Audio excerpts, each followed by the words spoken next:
여러분 안녕하세요. 핫설입니다. 이번 시간에는 제가 아까 약속드린 대로 저희 아버지 첩 아니죠. 정확히는 스스로 첩이 되길 희망했던 어떤 아줌마 이야기 가지고 왔습니다. 저를 납치했었던 그리고 이야기에 앞서 몇 가지 정리만 좀 하고 갈게요. 참고로 이 일은 그러니까 한 40년 전 80년대 극초반에 제 나이 한두 살 때 있었던 일이고요. 이 얘기를 들었던 것도 오래됐습니다. 한 20년 됐어요. 그래서 저도 기억을 더듬어가며 하는 얘기이기 때문에 중간중간 조금 버벅일 수도 있습니다. 그 점 양해 부탁드리고요. 그리고 또 본문에 앞서 저희 아버지가 또 오해를 받으면 안 되니까 어떤 사람인지 먼저 설명을 드리고 난 다음에 이야기 이어가겠습니다. 일단 저번에 사진을 보신 분들은 아시겠지만 저희 아버지가 진짜 꼬미남입니다. 진짜 너무 잘생겼죠. 뭐 뻑이 가는 거야. 그렇게 잘생긴 양반이지만 이 양반이요 또 재미있는 게 굉장히 보수적이고 가부장적인 면도 있고 또 마음이 엄청 여리고 따뜻해요. 그런데 여기서 가부장적이다라고 얘기하면 여러분들이 요즘 생각하는 그런 뭐 아내 위에 군림을 하려고 하는 그런 썩은 가부장이 아닙니다. 절대. 이게 약간 옛날 선비 같은 느낌이었어요. 그러니까 어떤 거냐면 일단 배가 아무리 고파도 부엌엔 절대 안 들어가십니다. 절대 안 들어가요. 밥은 무조건 마누라가 차려줘야 된다라는 그런 사상을 가진 분인데 여기까지만 얘기를 하면 뭐야 썩은 거 아니야? 이렇게 생각하실 수도 있는데 아닙니다.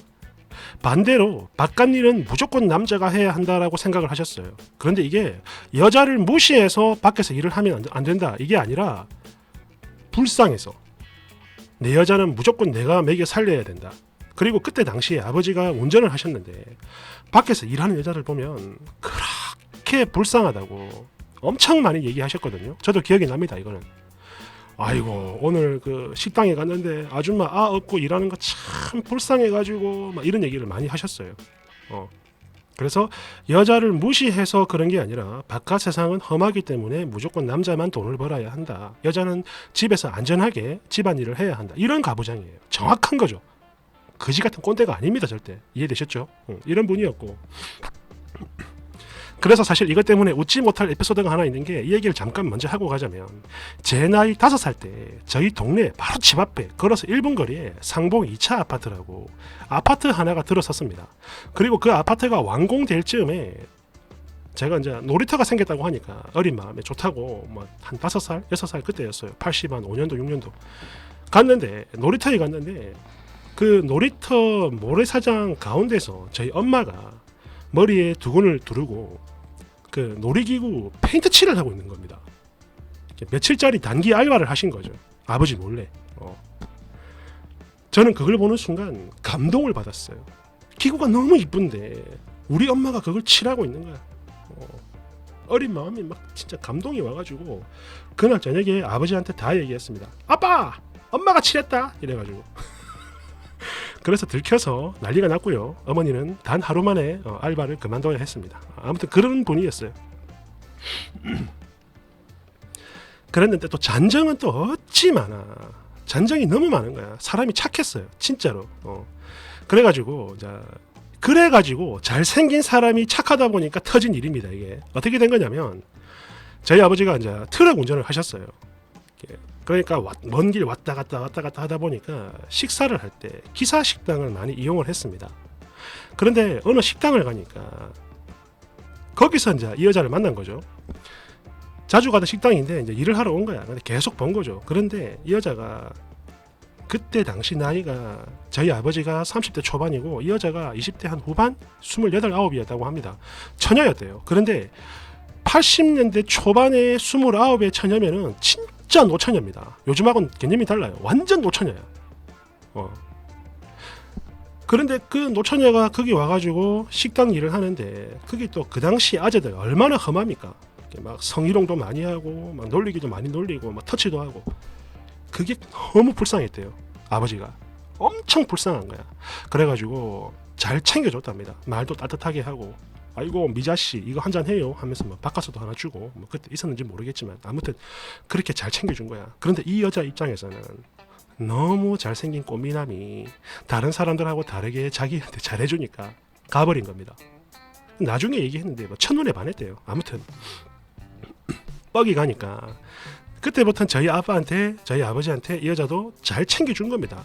다른 아재들은 밥이 누른 누룽지 같은 거 퍼주는데 저희 아버지는 뽀얀 흰 쌀밥 그런 거 퍼주고, 국도 다른 사람들은 다 미지근한데 저희 아버지는 김이 팍 올라오고 막 계란 부침도 하나 나오고, 누가 봐도 챙겨주는 게 보이는 거야.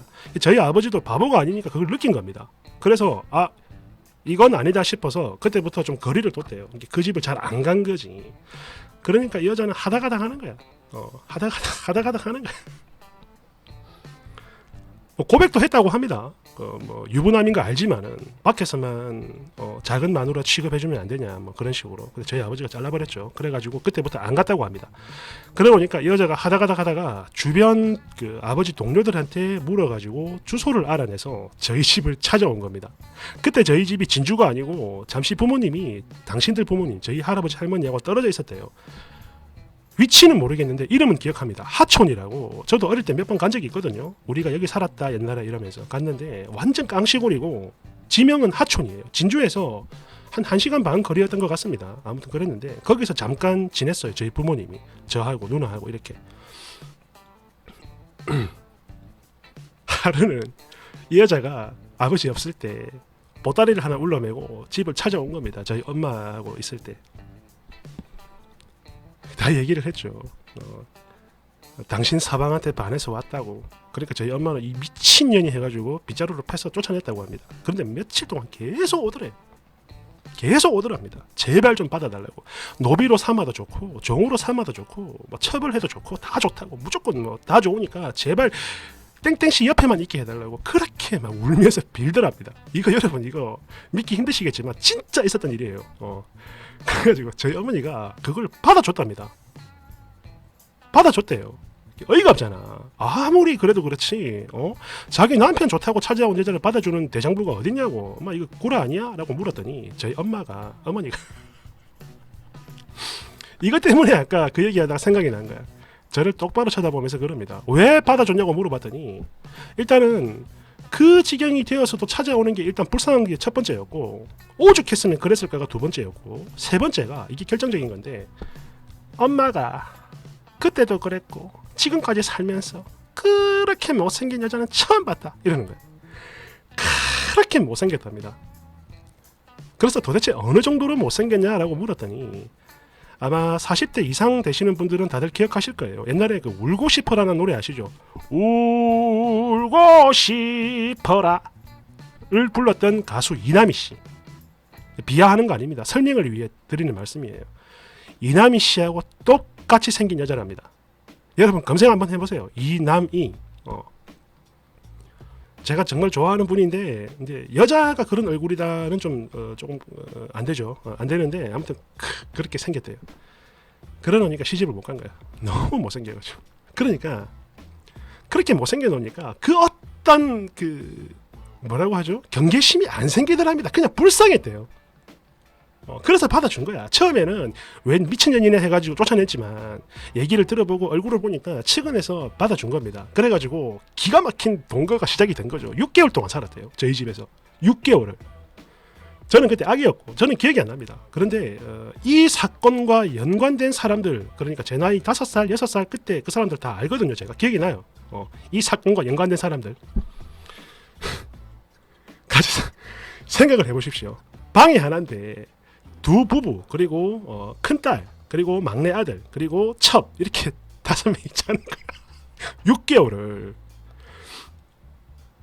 근데 저희 엄마는 처음에는 이게 거지 같았는데 나중엔 좋았답니다. 왜냐하면 일 시켜도 되니까. 일 다 하니까. 빨래도 하지, 밥도 하지, 저 기저귀도 갈아주고, 젖도 먹이고, 우유 먹이는 거죠. 분유. 모든 집안일을 다 하니까 너무 좋은 거야. 말 그대로 몸종 하나가 생긴 거죠. 근데 이 여자가 그렇게 악으로 깡으로 버텼지만 결국에 6개월 만에 쿠데타를 일으킵니다. 왜 일으켰냐? 저희 아버지가 안 받아주니까. 형님은 받아줬는데, 본처인 형님은 받아줬는데 정작 자기가 사랑하는 남자는 안 받아주니까 손끝 하나 건들지 않았다고 합니다. 사람이 술도 먹고 이렇게 자다 일어나면 정신이 혼미해가지고 건들 수도 있는 건데 안 건드렸대요. 절대로. 엄마가 집에 없어도. 그러니까 거기에 악을 품고 저를 등에 들쳐업고 가출해버린 겁니다. 아니, 도망간 거죠. 납치한 거죠. 저를 납치한 거예요. 엄마 밭에 일하러 갔을 때 형님 다녀오세요. 동안은 제가 돌보겠습니다 해놓고 들고 날라버린 겁니다. 그리고 몇 시간 뒤에 집에 왔더니 그 여자도 없고 아들도 없고 누나는 울고 있고 딸은 난리가 났죠. 그래가지고 며칠 만에 찾았는지는 모르겠는데요. 저도 기억이 좀 가물가물합니다. 저 밑에 지방 분들은 아실 거예요. 마산하고 그 진주 중간쯤에 반성이라고 있습니다. 사봉 근처에. 거기 식당에서 발견된 겁니다. 이걸 누가 알려줬냐면은 이분이 저한테 제2의 어머니라고 불리는 분인데요. 별명이 뭐였더라? 쌍계사띠였나? 아무튼 그 보살 같은 분입니다. 그 무속인 그런 분인데 아이가 평소부터 좀 그 지분이래. 이게 뭐라고 하죠? 인연이 있었대요. 그래가지고 경찰도 못 찾고 하니까 거기 가서 물어본 거야. 아이고 우리 아들 어디 갔을까요? 그러니까 그분이 점사를 보고 그 동아 그 반성 쪽에 한번 가봐라 뭐 이런 식으로 얘기가 나왔나 봅니다. 그래가지고 거기 이제 갔는데 저를 발견한 거죠. 그 아줌마가 저를 등에 업고 포대기를 걸치고 식당 서빙을 하고 있었던 거지. 잡힌 거죠. 그리고 이때 그 여자를 잡을 때 도움을 줬던 그 깜상이라고 있습니다. 깜상. 나이는 그때 당시에 한 20대 중반쯤 되는 총각이었고요. 그 동네 양아치입니다. 툭하면 교도소 들락날락 하는 사람인데 그걸 빌미로 또 저희 집에 눌러 앉아요. 그래가지고 집에 있는 돈 다 훔쳐가고 아무튼 그랬는데 그 얘기는 다음에 하기로 하고 그렇게 이제 저를 찾고 이게 제가 기억이 좀 잘 안 나는데 선처를 해준 것 같아요. 선처를. 그래가지고 뭐 다시는 뭐 안 온다, 뭐 찾아오지 않는다라는 조건으로 그랬던 것 같은데 그 뒤로도 계속 왔답니다. 형님 하면서. 하지만 저희 아버지는 받아주지 않았고 결국에 저희 가족이 하촌을 떠나오면서 진주로 완전히 떠나오면서 이제 끊겠다고 하는데요. 이때 저를 찾기에 도움을 주셨던 그 제2의 어머니 제가 기억이 나요. 그때 뭐 쌍계사 어디 근처에 사셨던 분인데 거기를 제가 몇 번 갔어요. 엄마 따라서 한 5살 6살 손잡고 인사하라고 엄마라고 나한테 엄마가 둘이라는 거예요. 나는 혼란스럽죠. 엄마 여기 있는데 이 사람도 엄마래. 그러니까 진짜 엄마는 나를 낳고 키워준 엄마고 이 엄마는 목숨을 구해준 엄마다 해가지고 엄마라 하라더라고. 그래가지고 막 돌에다 이름 새기고 막 엄마 그랬는데 이것도 풀고 보니까 별로 재미가 없네요. 아무튼 뭐 이런 일이 있었다 뭐 그 정도입니다. 사람이 자존감이 낮으면 이런 일이 생겨요. 요즘에는 정말 상상도 할 수 없는 일이지만 그때는 그랬습니다. 아무튼 저희 아버지는 절대 남봉꾼이 아닙니다. 오해하시면 안 돼요. 감사합니다. 다음에는 또 기회가 되면 뭐 깜상하고 뭐 그런 얘기도 또 한번 풀어볼게요. 감사합니다.